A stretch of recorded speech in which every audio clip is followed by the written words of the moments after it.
სალომე პრინციპში როცა გეგმავდით გადაცემა ჯერ კიდევ დილით არ გვეგონა რომ მთელ საინფორმაციო ასე ვთქვათ ინტერეს თემატურად ეს თემა წაიღებდა, იმიტომ რომ პირველი ალბათ რაც დილით თვალშიც და ყურშიც მოხვდა, ეს იყო რუსეთის საგარეო საქმეთა მინისტრის მოადგილის განცხადება დიპლომატიური ურთიერთობების აღდგენის პერსპექტივაზე, შემდეგ უკვე მარგარიტა სიმონიანის განცხადებები უკვე სოუზი იყო ყველაფრისთვის კიდევ უფრო მწარე. ამაზეც იქნება მოვასწროთ საუბარი, მაგრამ პირველ რიგში შევაფასოთ დღეს არალეგიტიმურ პარლამენტში მიმდინარე კომისიის ხდომა. თქვენ როგორ შეაფასებდით კახარიას პერფორმანსს დავარქოთ ასე?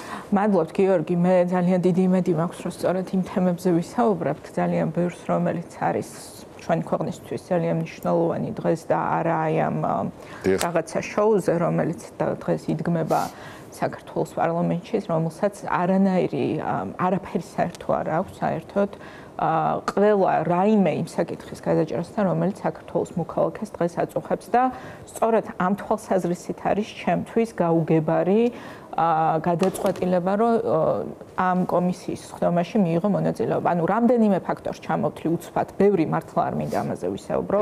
ერთი თუ პარლამენტი არის არალეგიტიმური, იმ პარლამენტში შენ არაფერი არ გესაქმება. მეორე, ეს კომისია არის არაკონსტიტუციური, კონსტიტუციის დარღვევით არის შექმნილი და შესაბამისად ჩემ თუ მიგაჩნია, რომ რაღაცა არალეგიტიმური და არაკონსტიტუციურია, იქ როგორ უნდა მიხვიდე, ასევე არ მესმის. ამის გაგრძელება ლოგიკის ნაწილში, თავად ქალბატონი ანა იყო ბოჩუკური ჩემთან თქვა, რომ თუ ამ ლოგიკას მიყვებითო, მაშინ სასამართლოში არ უნდა მიდიოდნენ და არ უნდა ემორჩილებოდნენ. არა, მაგ ლოგიკას თუ მიყვები, მაშინ გადასახადი არ უნდა გადაიხადო და რა ვიცი მე ნებისმიერი კანონი არ უნდა შეასრულო. ხო, ხა ეს უტრირება არის. აი სისტემურად რითი განსხვავდება და მე იმიტომ რომ ეს არის პოლიტიკური მართვის ორგანო, ამ პოლიტიკურ მართვის ორგანოში შეიქმნა ინსტრუმენტი პოლიტიკური დევნის და ფსიქოლოგიური ომის წარმოების საკუთარი მოქალაქეების წინააღმდეგ სახელმწიფო ინტერესების ძირის გამოთხვრის ინსტრუმენტი, რომლის ამოცანაც არის, რომ საქართველოს ასე ვთქვათ, ჩამოუშალონ საერთოდ ისეთი მნიშვნელოვანი პოზიციები საერთაშორისო ასპარეზზე, რომელიც ჩვენ წლებია ზურგს გვიმაგრებს, რომ არაღიარების პოლიტიკა შენარჩუნებული იქნას და შენ იქ რომ მიდიხარ და მონაწილეობას იღებ, ძალიან დიდი ბოდიში მაშინ ისეთი ზიანი უნდა მიაყენო იქ მისვლით, რომ გაამართლო შენი ეს გადაწყვეტილება. დღეს ეს გახარია? მე ეხლა სიმართლე რო გითხრა, გადახვევით ვუყურე, იმიტომ რომ ამდენი დრო ნამდვილად არ მაქვს, რომ აბსურდის თეატრს ვუყურო 7 საათი, ყოჩახ შენ თქვი რომ გიყურებია და ყოჩახ, მაგრამ გადახვევით ვუყურე და ჩემთვის ახლა პირდაპირ აბსურდის თეატრი იყო, ყოფილი ქართული ოცნების პრემიერი და მისი ყოფილი მოადგილე ერთმანეთს უყვიროდნენ 7 საათი, არა შენ ხარ ნაცი, არა შენ ხარ ნაცი. ნუ ხა და ამ აბსურდის კულმინაციური მომენტი ეს იყო დინარაძის ბრიფინგი, რომელიც გამოვიდა და უთხრა საკუთარ ამომრჩეველს, რომელსაც ერთადერთ რამეს დაპირდნენ არჩევნებამდე, რომ ნაცმოძრაობას და ყველა კოლექტიურ ნაცმოძრაობას აღგზავნოთო და გამოვიდა კაცი და თქვა, რომ არა, ამასაც არ გავაკეთებთ ადგილობრივ არჩევნებამდე, ერთადერთი დაპირება ჰქონდათ გაცემული. რატო? და ამით ვიღაცა შეიძლება იწყინოს ნაცმოძრაობის ამომრჩევლებს, ეს ძალიან წყინთ, მაგრამ ხაზგასმით მინდა ვთქვა, რომ როდესაც მე ამას ვამბობ, სამართლიანად კი არ მიმაჩნია, რომ ესეა, მაგრამ ობიექტური რეალობა სოციოლოგიით რაც იზომება არის ის, რომ ნაცმოძრაობის ანტიპოდობაზე, ასე ვთქვათ, დგას ქართული ოცნება. მისი დიდი ნაწილი ამომრჩევლის მას ხმას აძლევს მხოლოდ იმიტომ, რომ ნაციონალური მოძრაობის წინააღმდეგ აძლევს ხმას და მე თავიდანვე ვთქვი, როდესაც სხვათა შორის მსჯელობა იყო, აგრძელავენ თუ არა ნაცმოძრაობას და სხვა პარტიებს, ჩემი შეკითხვა ეს იყო, რომ მე რას იზავენ თვითონ, იმიტომ რომ ნაცმოძრაობას რა დღესაც აგრძელავს ქართული ოცნება, ძალიან დიდი ნაწილი მისი მომხრეების სიტყვის, რომ აბა რატო უნდა მივცე მაშინ ამათ ხმა თუ აღარ არსებობს აი ეს ბუა, ასე ვთქვათ, რომელიც შექმნილი არის ჯერ რუსული პროპაგანდის და მერე ქოცური პროპაგანდის შედეგად. ანუ მე რომ ამას ვამბობ, ობიექტურ რეალობას აღწერო ესეა. ამიტომ აბსოლუტურად არ მიკვირს, რომ ის კორიანტელი მე ამას უკაცრავად, მაგრამ უხეში შეფასება უნდა გავაკეთო. ნაგვის კორიანტელი, რომელიც არის აი ამ კომისიაში, პირდაპირ და გადატანითი მნიშვნელობით. იქ მისვლა და შენ რაღაცა ილუზია გქონდეს, რომ იქიდან ისე გამოხვალ, რომ შენ არ გაითხაპნები, ეს ძალიან გულუბრყვილო, ასე ვთქვათ, მოლოდინია და მე მიმაჩნია, რომ შეცდომა იყო პოლიტიკური იქ მისვლა. ამ შეცდომას, ნუ ახლა თვითონ გადაიხდიან პოლიტიკურ ფაშს, ჩემი აზრით, მათი საქმეა, მაგრამ მთავარი ჩემთვის არის ის, რომ არა ის რა ხდება აი ამ სამარცხვინო რაღაც წარმონაქმნში, არამედ რა ხდება ახლა რუსთაველზე, რა ხდებოდა დღეს უნივერსიტეტთან, რა ხდება თბილისის ქუჩებში, სადაც ძგერს დღეს საქართველოს გული, სადაც ქართველი ახალგაზრდები, ქართველი ხალხი ამბობს, რომ ჩვენ ამ ბრძოლას არ დავთმობთ და აი რაღაცა აი side show ქვია ინგლისურად, რაღაც გვერდით show, რომელიც დადგეს დღეს პარლამენტში, არ ატყუებს საზოგადოების დიდ ნაწილს და ეს არის დამაიმედებელი. არის დამაიმედებელი, თუმცა იმედგამაცრუებელი არის, როდესაც აი ამ ხელოვნურად დადგმულ სპექტაკლებს უფრო მეტი ინტერესი მოყვება საზოგადოების მხრიდან, ვიდრე იმას, რაზეც ყველანი უნდა ვლაპარაკობდეთ, რაც წარმოადგენს უკვე ძალიან დიდ პრობლემას ქვეყნის გამარჯვება ამ შემთხვევაში. და ამ დროს ცხადია დღის ეს რიგში შემოდის ოპოზიციური ფლანგის ამოცანა თავად შექმნას დღის ეს რიგი. ეს არის უკვე პრობლემა, იმიტომ რომ გარკვეული იმედები, რაც დაკავშირებული არის ქალბატონი სალომე ზურაბიშვილის გარშემო შექმნილ წინააღმდეგობის პლატფორმასთან, მოლოდინები არსებობს ობიექტურად ამასთან მიმართებაში, რომ ეს პლატფორმა გაფართოების ან სხვა ალტერნატიულს არ ვიტყვი, მაგრამ იქ მშობლების, პოლიტპატიმრების მშობლების უკვე მოძრაობა არის, სხვადასხვა ტიპის საზოგადოებრივი ჯგუფები, ორგანიზაციები არის, რომლებმაც რაღაც ერთიანი დიდი მოძრაობა შეიძლება წამოიწყონ, რომლებიც შექმნიდნენ ალტერნატიულ დღის ეს რიგს.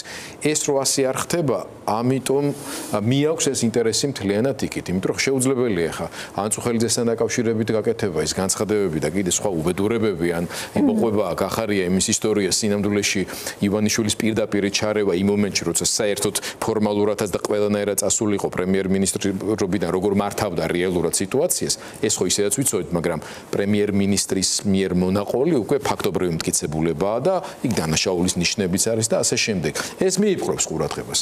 ანუ რა უნდა გაკეთდეს თქვენი აზრით, რომ რას ვერ აკეთებს ოპოზიცია იმისთვის, რომ ასე არ ხდებოდეს? ეხლა ნახე, აი ჩვენ რა თქმა უნდა გამოწვევები არის სერიოზული, მაგრამ ამავე დროს ამ გამოწვევებში ჭირდება ობიექტური შეფასება და ობიექტურ ჩარჩოში ფიქრი იმაზე, რა შეიძლება გავაკეთოთ, რომ ეს რეალობა შეიცვალოს. ქვეყანაში არის სერიოზული საზოგადოებრივი პროცესი, ხო? არავის არ ქონდა მოლოდინი, რომ ეს ამდენხანს გაგრძელდებოდა და ეს უნდა გაგრძელდეს. ამას ჩვენ აი ამ საზოგადოებრივ წინააღმდეგობას, რომელიც დისკომფორტის შემქმნელია ნამდვილად ხელისუფლებისთვის, ამას და სხვა ყველა პოლიტიკურ მდგენელს ამ ბრძოლის უპირისპირდება სისტემა, რომელიც არის ცენტრალიზირებულად მართული და საინტერესო არის, რომ ერთი საინტერესო ხა ეს ვიცოდით ალბათ, მაგრამ კიდევ ერთხელ გამოჩნდა, რომ როგორ იმართება საერთოდ მთელი ეს ქართული ოცნების პოლიტიკური სისტემა, ესე იგი არაფორმალურად რაღაცა ჩატებში კიცვლიან ეს ხალხი აზრებს, მაგრამ მათ აზრს არანაირი მნიშვნელობა არ აქვს, იმიტომ რომ ბიძინას ჯაშუში ვინ ძის იმ ჩატში, იმას მერე მიაქვს ინფორმაცია ბიძინასთან, ის ჩამორეკავს და დღეს რო შავზე ამბობდა თეთრს, დილას ის თეთრზე იტყვის შავს, გადაწყვეტილება მიღებულია, სრულდება. ეხლა ამას ეს რატო ვამბობ? იმიტომ რომ როდესაც აი ეს მონური მორჩილებით რაღაცა მართული სისტემა, რომელსაც უმაგრებს მხარს სახელმწიფო ინსტიტუციები მიტაცებული ოლიგარქიის მიერ, უმაგრებს მხარს რუსული შესაბამისი, ასე ვთქვათ, მხარდაჭერა, ხო, ეს სხვადასხვა საინფორმაციო ტექნოლოგიური და სხვა უპირისპირდება აი უზარმაზარ მასას, რომელიც მრავალრიცხოვანია უფრო, იმიტომ რომ ადამიანების რაოდენობა ამ ქვეყანაში, ვისაც არ უნდა რუსეთში ამ ქვეყნის მომავალი და ირჩევს ევროპულ მომავალს, უფრო მრავალრიცხოვანია, მაგრამ არის დაგსაქსული. არის ბევრი სხვადასხვა საზოგადოებრივი მოძრაობა, სხვადასხვა პოლიტიკური პარტიები და რაც მთავარია, ეს თავისუფალი სივრცეა. ამ თავისუფალ სივრცეს ვერ მართავს შენ იგივე მეთოდებით. არავინ არ არის რომ დარეკოს და უთხრას რომ არა, მოდი ახლა თქვენ გადაიფიქრეთ. ამიტომ იყო ჩვენი წინადადება თავიდანვე, რომ შევქმნათ სათათბირო ორგანოსავით რაღაცა, ასე ვთქვათ, გაერთიანება.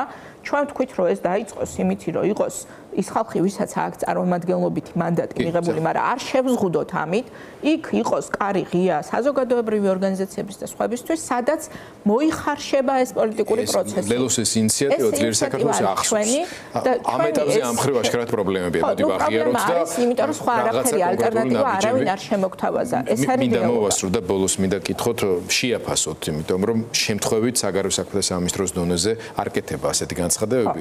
მათ შორის როცა ამ კომისიის ფუნქციაზე ვლაპარაკობთ, დღესაც გამოჩნდა, რომ კოლექტიური დაცმოძრაობის აკრძალვა რაღაცები ეს უბრალოდ შიდა პოლიტექნოლოგიური соуსია, ასე ვთქვათ და თავარი არის ის, რასაც მიყვება, ხო? 2008 წლის ომის შედეგების გადახედვა, წანამძღვრების განსაკუთრებით და მეტიც 2003 წლის ისტორიაზე დასვლა, რომ რუსეთის გარშემო ეს ყველაფერი deep state-ის ორგანიზებული არის, ამ ხალხს არანაირი შიდა დემოკრატიული რესურსი არ აქვს და ასე შემდეგ და ომებსაც საწოდავი რუსეთი მარტო იმიტომ იწყებს, რომ აიძულებენ სხვა გამოსავალს არ უტოვებენ. აი, რას როგორ შეაფასებდით, რამდენად მოულოდნელი იყო და მართლაც არის თუ არა საფრთხე დიპლომატიური ურთიერთობების აღდგენას მოაწეროს ხელი? არ არის. ბიზინა ივანიშვილმა რა დღესაც გააკეთა განცხადება ცნობილი ბოდიშის შესახებ. მე ვთქვი, რომ ეს არის მზადება იმისთვის, რომ აღიარების პოლიტიკის ჩამოშლა დაიწყოს, იმიტომ რომ ჩვენ ხო ვხედავთ დღეს რას აკეთებს რუსეთი, ანუ რუსეთმა ფაქტიურად ხელი ჩაიქნია იმაზე, არც აპირებს, რომ გადაიტვირთოს რაღაცა მათი ურთიერთობები დასავლეთთან და ასე შემდეგ, მას სურს ალტერნატიული სივრცის შექმნა. იმ ალტერნატიულ სივრცეში ბიძინა ივანიშვილი მიაქანებს დღეს საქართველოს. ოღონდ იმ ალტერნატიულ სივრცეში, რომ შედიხარ, უნდა მიიღო რუსეთის თამაშის წესები. მათ შორის რუსეთის თამაშის წესები, რომელიც ამბობს, რომ კოსოვო პასუხი უნდა გასცეს აფხაზეთში და ოსეთში და დასავლეთმა აღიარა დამოუკიდებლობა კოსოვოსი. აი ჩვენ და ჩვენმა მოკავშირეებმა უნდა ვაღიაროთ მაშინ საქართველოს ოკუპირებული ტერიტორიების დამოუკიდებლობა. საქართველოს კიდე უნდა აღიაროს ახალი რეალობა, ეგრეთ წოდებული ჩვენს ტერიტორიაზე სამი სახელმწიფოს არსებობა. რა თქმა უნდა, ეს განცხადებები კეთდება როგორც ოკუპირებული ტერიტორიებიდან, ასევე რუსეთიდან და გასაგებად იყო ნათქვამი. არიან ესენი ამას წამსვლელი. მე ვფიქრობ, რომ ესენი თუ არ შეაჩერა ქართულმა ხალხმა, ესენი ყველაფერზე არის წამსვლელი და ამიტომ დღეს ჩვენ ვიცავთ საქართველოს ევროპულ მომავალს, ჩვენ სახელმწიფოებრივ დამოუკიდებლობას და ვიცავთ შანსს, რომ როდესმე აღვადგინოთ ტერიტორიული მთლიანობა. ძალიან დიდი მადლობა. გამოწვევა. სალომე სამადაშვილს მას დამამშვიდობები.